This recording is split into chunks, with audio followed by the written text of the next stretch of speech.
A promessa parece exagerada, mas os números colocam o projeto em uma escala nunca antes vista. Um investimento de 200 bilhões de reais, concentrado em infraestrutura digital pesada, energia em volumes inéditos e uma localização estratégica no Nordeste brasileiro, está redesenhando o mapa tecnológico do país. No centro desse movimento está o TikTok, que, apoiado por capital e engenharia da China, escolheu o Ceará para abrigar o maior data center do Brasil. Mas não se trata apenas de servidores empilhados em galpões.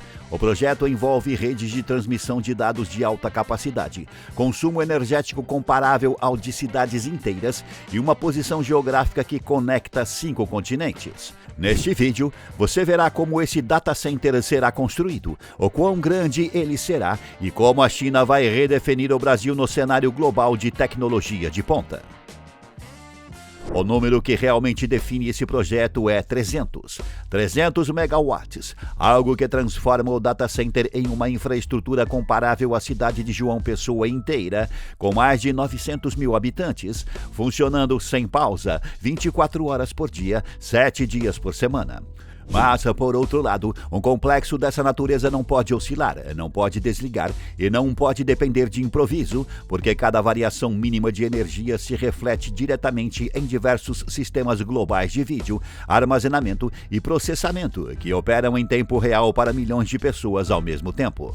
Na prática, essa escala cria um desafio técnico que se desdobra em várias camadas ao mesmo tempo, começando pela necessidade de subestações dedicadas, linhas de transmissão reforçadas e uma qualidade de energia que mantenha tensão e frequência dentro de limites muito estreitos, passando pela eficiência térmica, já que boa parte dessa eletricidade inevitavelmente se transforma em calor e precisa ser dissipada de forma contínua e controlada, e chegando à redundância, que é o princípio central de qualquer data center de grande porte. Tudo é duplicado ou triplicado, não por excesso, mas porque o custo de cair é maior do que o custo de prevenir, e isso faz com que a engenharia deixe de ser apenas construtiva e passe a ser sistêmica. Esse cenário fica ainda mais radical quando se considera que os 300 megawatts representam apenas a fase inicial de um desenho pensado para crescer ao longo dos anos, com projeções que apontam para algo próximo de 900 megawatts ou até 1 gigawatt em etapas futuras,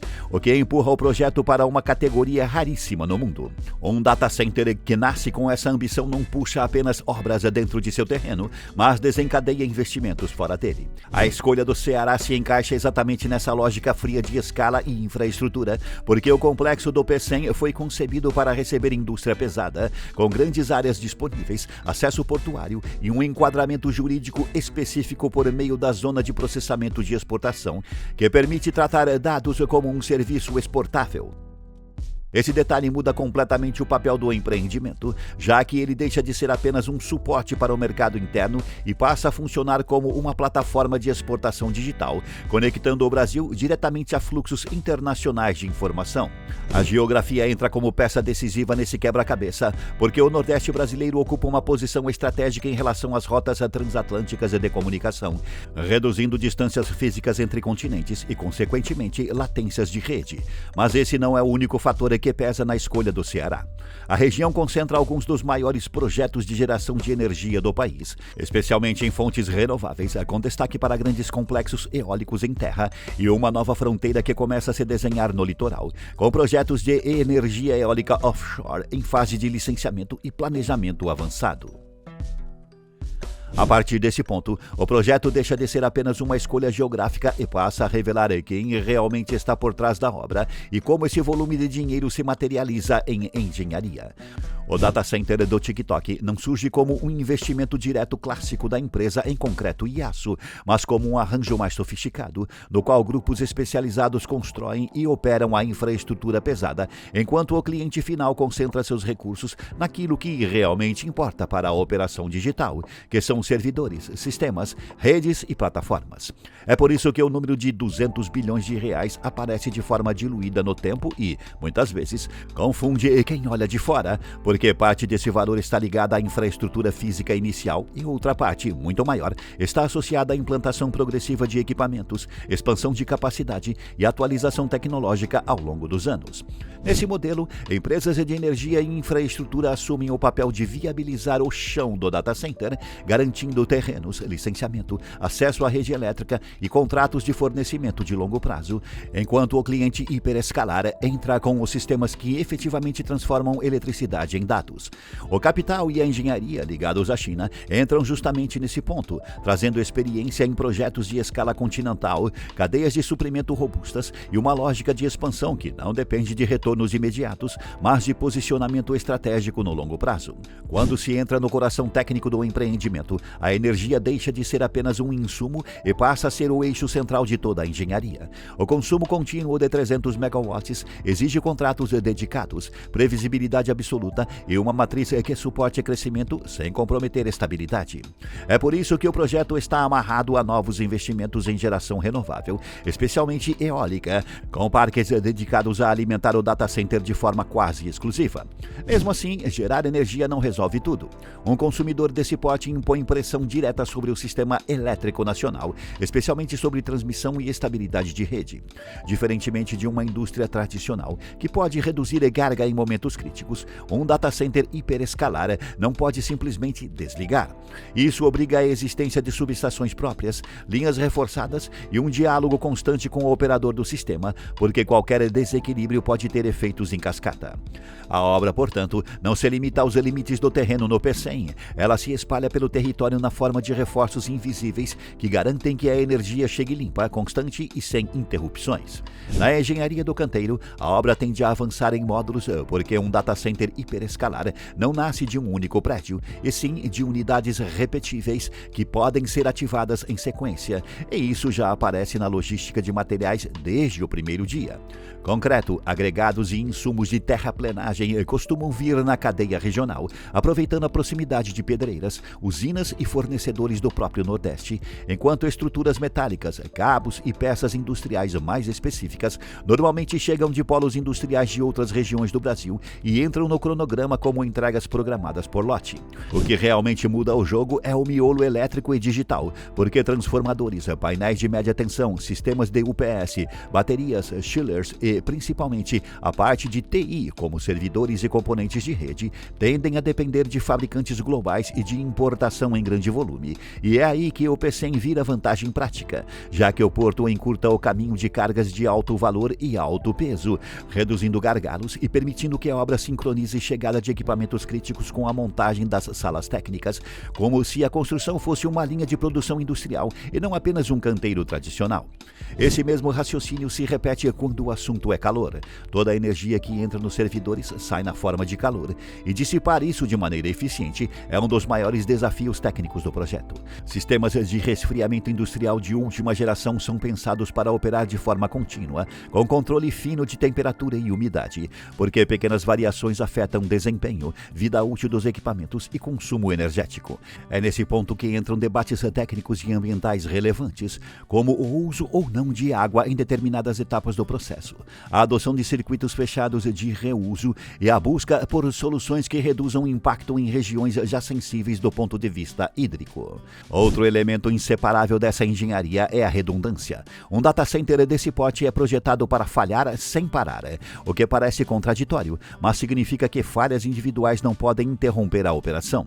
Fontes alternativas de energia, sistemas de backup e geradores de grande porte existem para garantir que, mesmo em cenários extremos, os serviços continuem funcionando.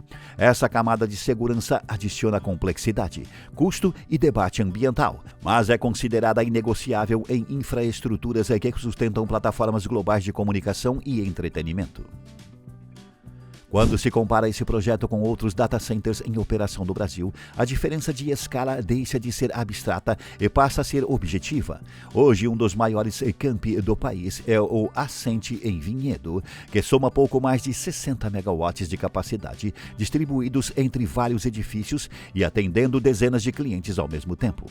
Outro exemplo recorrente é o campus da Scala Data Centers em Tamboré, planejado para algumas centenas de megawatts quando totalmente concluído, mas também fragmentado em múltiplos prédios e múltiplos contratos, crescendo de forma modular ao longo dos anos. Em ambos os casos, a lógica é de campus multi-inquilino, no qual a carga é diluída e cresce conforme a demanda de vários operadores diferentes. O data center do TikTok no Ceará rompe esse padrão ao concentrar desde o início uma demanda que sozinha se aproxima ou supera a capacidade total de muitos desses campi consolidados. Não se trata de atingir centenas de megawatts somando vários clientes ao longo do tempo, mas de operar um volume equivalente com um único operador, uma única arquitetura e uma única lógica de funcionamento contínuo. Isso muda completamente o critério do que significa ser o maior data center do Brasil, porque a comparação deixa de ser apenas área construída ou número de prédios e passa a ser capacidade elétrica dedicada e processamento concentrado.